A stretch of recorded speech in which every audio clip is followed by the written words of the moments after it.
Você já deve ter ouvido falar que cachaça é tudo igual, né? Que tanto faz a cachaça que for usar para fazer uma boa caipirinha ou para apreciar pura. Então, se você acredita nessa história, eu acho que alguém mentiu para você. Então, pega teu sofazão, que nesse vídeo eu vou te contar as principais diferenças desse destilado brasileiro tão cheio de história.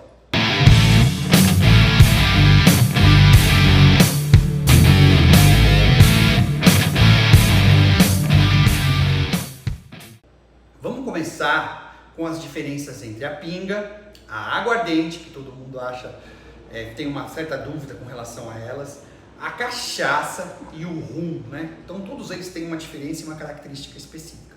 Vamos começar pela aguardente. A aguardente, para ser produzida, ela tem que ser 100% cana-de-açúcar. Então eu vou colher essa cana-de-açúcar, eu vou extrair o caldo dela e aí eu vou fermentar esse caldo de cana-de-açúcar. Depois disso, eu vou fazer um processo de destilação em um alambique de cobre, ou seja, eu vou aquecer esse líquido, eu vou evaporar e depois condensar. No whisky é a mesma coisa. A diferença é que o whisky ele vai ser um fermentado, a gente chama de mosto, no caso da cachaça é o vinhoto. Então a gente vai ter um mosto, um fermentado de grãos, se ele for americano, é um fermentado de grãos de milho com um pouco de centeio. Pode ter um pouquinho de cevada. Já no caso dos whiskies escoceses e irlandeses, a receita ela é um pouco diferente. Você vai ter a cevada, o milho vai ficar um pouco de lado, você vai ter outros grãos também. E aí, no caso da aguardente, ele tem que ser 100% cana-de-açúcar. Então você vai pegar esse líquido, você vai aquecer, né, um panelão de cobre que a gente chama de alambique. Você vai destilar, ou seja, evaporar esse caldo, depois vai passar por um processo de resfriamento esse vapor, que a gente chama de condensação, e aí esse líquido ele vai começar a pingar na saída do alambique. Então aí vem a pinga. A pinga é um trocadilho brasileiro que a gente usa para quando a gente vai falar ou de aguardente ou de cachaça. Porém, todo tipo de destilado, seja ele rum, whisky ou até mesmo a vodka, você vai ter o processo de destilação, condensação e vai começar a pingar mesmo no alambique. A pinga, normalmente, é aquele primeiro que pinga. Quando a gente fala de pinga, a gente está falando realmente de cachaça ou de aguardente, de destilado de cana-de-açúcar.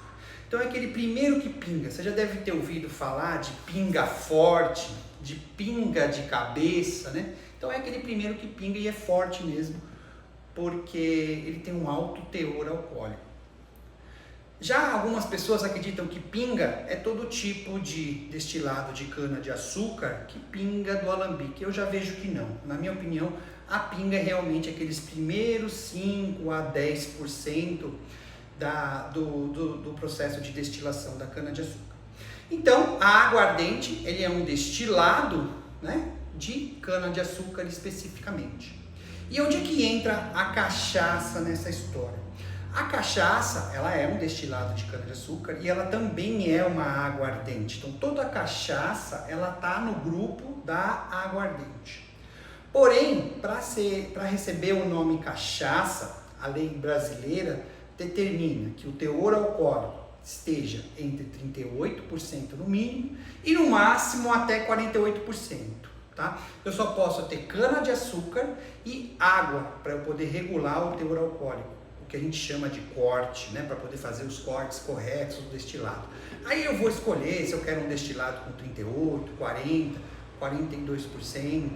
Normalmente os apreciadores mais avançados, eles gostam mais de destilados a partir dos 40%, tá? Então pode chegar a 40, 42, 44, 45.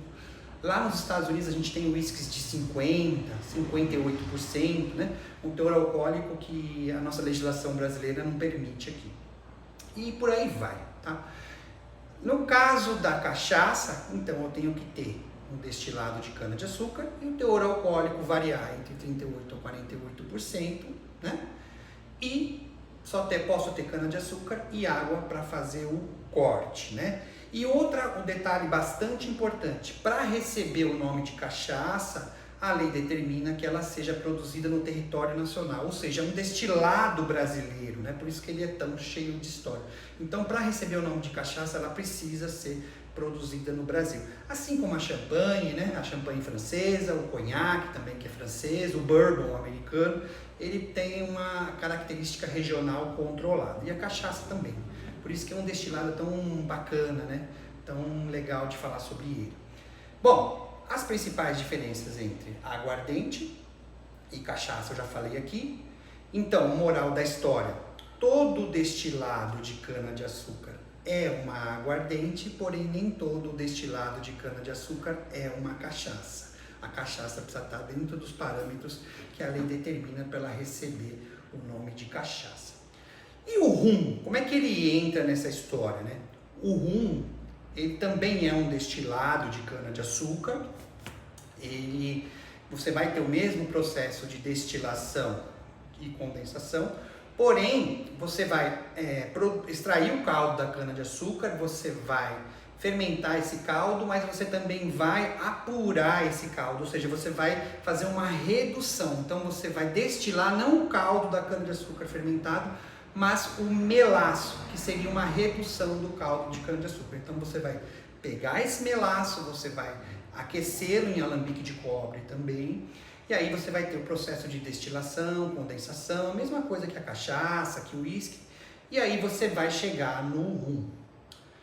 Aí vai entrar as diferenças principais que vão conferir aroma e sabor para a bebida, principalmente falando de rum e de cachaça, que é o envelhecimento.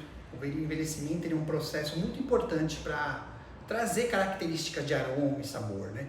Então, no caso do rum e também do uísque, ele tem que ser envelhecido em carvalho para ele poder receber o nome de uísque. E a cachaça não, o rum, né? Ele também tem que ser envelhecido tradicionalmente no carvalho. Já a cachaça, ela é diferente. Você pode envelhecer em diversos tipos de madeira para poder trazer características diferentes de aroma e de sabor. Aí que entra as cachaças da Alves e Biúna, né? Então, a gente tem como proposta envelhecimento somente em madeiras brasileiras. Por que isso? A gente quer trazer as riquezas do Brasil, e o Brasil ele é muito rico de verdade em madeiras para envelhecer cachaça. Então a gente tem mais de 40 madeiras brasileiras. E o carvalho, ele não é uma madeira brasileira, ele não é uma árvore brasileira, né? Então a gente tem o bálsamo, a amburana, o pau-brasil, o jequitibá, então, e entre muitas outras, né? A castanheira, que a gente pode trazer bebidas diferentes, experiências diferentes para um apreciador, seja de cachaça ou até mesmo de um bom charuto. Então, acredito que essas são as principais diferenças entre a cachaça, o rum, a aguardente, a pinga, né? É um negócio muito bacana da gente poder ver e provar. E nessa riqueza de aromas e sabores entra o papel do mestre cachaceiro, né? Eu sou o mestre cachaceiro da Alves e Biúna, e o meu papel aqui na Alves e Biúna é proporcionar experiências, né? Criar novas experiências para os apreciadores, seja com pratos, harmonizações de cachaça, charuto. Então, o papel do mestre cachaceiro ele está ligado em todo o processo de produção do destilado brasileiro, que eu acabei de falar aqui, porém, ele tem um foco na experiência do apreciador. Então, ele está buscando novas madeiras brasileiras para desenvolver novos perfis de aroma e de sabor. Ele está buscando novos blends para poder também trazer bebidas diferentes. E ele também está trazendo também harmonizações, seja com pratos ou com charuto.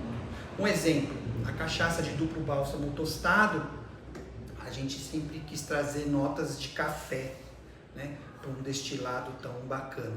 Por que café? O café, ele harmoniza muito bem com o charuto. Então, a cachaça de duplo bálsamo tostado, ela tem um processo de envelhecimento bastante inovador, onde a gente traz as notas de café do destilado para harmonizar com um bom charuto, né?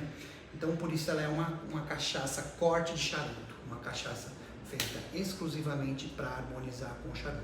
Então, aqui nasceu uma experiência que a gente trouxe. Esse é o papel do mestre cachaceiro, criar novas experiências para um bom apreciador. Vamos falar um pouquinho agora de provar a cachaça, né? Acho que chega um pouco de técnica e vamos falar um pouquinho de provar.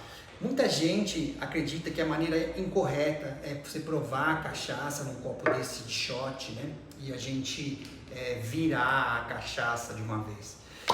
Eu costumo dizer que não tem forma correta ou incorreta para você poder provar o seu destilado, sua cachaça. Existe sim aquela influência que veio do Texas, né? De você virar de uma vez o copo, né? Pra gente poder sentir a potência do destilado. Se você gosta de fazer isso, tá tudo bem. Tem diversos drinks, né? Tem diversas drinks que vêm nesse tipo de copo shot, que realmente é para você virar de uma vez. Então quem fala, tá errado você virar a cachaça de uma vez, não é bem por aí. Existe sim os drinks que a gente chama de shot, para a gente virar de uma vez, seja puro ou seja um drink já misturado com outras bebidas. Então tem essa influência. E também tem a parte de você degustar a sua cachaça lentamente. Aí talvez você não usaria um copo como esse, você usaria uma taça, né? Eu gosto muito da taça Glencairn. Aí você vai provar ela lentamente. Qual é a diferença? Provando lentamente o seu destilado, você vai ter uma riqueza muito maior, uma percepção sensorial muito maior de aromas e sabores, né? Principalmente para você poder provar com o charuto. Então, você vai ter essa experiência muito mais elevada se você provar a sua cachaça lentamente, né? Eu particularmente gosto de provar lentamente, tá? Sentar de boa, trazer um bom charuto, um bom prato e ir curtindo lentamente. Mas aí vai de você. Eu estou sempre buscando produzir cachaças como mestre cachaceiro com personalidade, assim como a manga larga de duplo bálsamo tostado. Uma cachaça inovadora que foi criada para agradar um público específico, né? Trazendo essas notas de café para um destilado tão cheio de história. A gente falou muito de processo de destilação, né? Porém, eu acredito que a cachaça com personalidade, a cachaça raiz, que é a cachaça que a gente procura produzir com uma manga larga, ela precisa ser alambicada uma única vez. Então aí vem o nosso método de produção que a gente chama de coração forte. A cachaça de coração forte, a cachaça raiz, ela tem que ser colhida sem queimada, porque a queimada amarga o destilado, e ela tem que ser produzido o caldo da cana-de-açúcar, fermentado e alambicado em no máximo 24 horas, para você poder preservar o perfil de aroma e sabor da cana-de-açúcar. Então, para você produzir um destilado de qualidade, para acompanhar um bom charuto como esse, que tem umas 2 horas de queima, você precisa de um destilado que acompanha, um destilado que não amarga, que seja leve, licoroso. Então a cachaça que a gente chama de coração forte, ela vai ser alambicada uma única vez e lentamente, para que a gente possa fazer os cortes corretos, né? Todo destilado você vai ter o primeiro que pinga, lembra da pinga? A pinga a gente chama de cabeça, né? A cabeça é os primeiros 5 a 10% do destilado. Aí você vai ter o que a gente chama de coração forte, seria a picanha da cachaça, né? Aí você vai reservar isso que vai ser utilizado para a produção de um destilado de qualidade, de uma cachaça de qualidade, para acompanhar um bom charuto. E vai chegar uma hora que vai acabando aquele caldo da cana-de-açúcar no alambique, o teor alcoólico vai cair além do desejado, aí você chegou no rabo, né? Aí você vai ter então a cabeça, você vai descartar, você vai ter o que a gente chama de coração forte, e o rabo também você vai descartar, você vai ter só a picanha da cachaça, né? E é muito interessante isso, até como para quem quiser estudar para ser mestre cachaceiro, é muito fácil identificar o rabo, né? Porque o rabo ele é mal cheiroso. Já o coração da cabeça, né? A cabeça ela não faz bem para o ser humano, ela tem que ser descartada por causa que os álcoois que estão nela, eles têm que ser, não são bons para produzir um bom destilado, mas porém ele é muito aromático, então a cabeça do coração ela é muito similar no olfato, então muito difícil de identificar a cabeça do coração da cachaça. E essa é uma cachaça especial. Então essa é uma cachaça especial, uma cachaça de coração forte, para poder acompanhar um bom charuto. Bom, no site da Alves e Biúna eu deixei uma seleção de cachaças para vocês poderem provar, experimentar tudo o que eu falei aqui nesse vídeo. E se você gostou desse vídeo, por favor, comenta, compartilha, curte. Se você ainda não se inscreveu no canal, vai ser um prazer ter você a bordo e eu te aguardo no próximo vídeo. Forte abraço e tamo junto!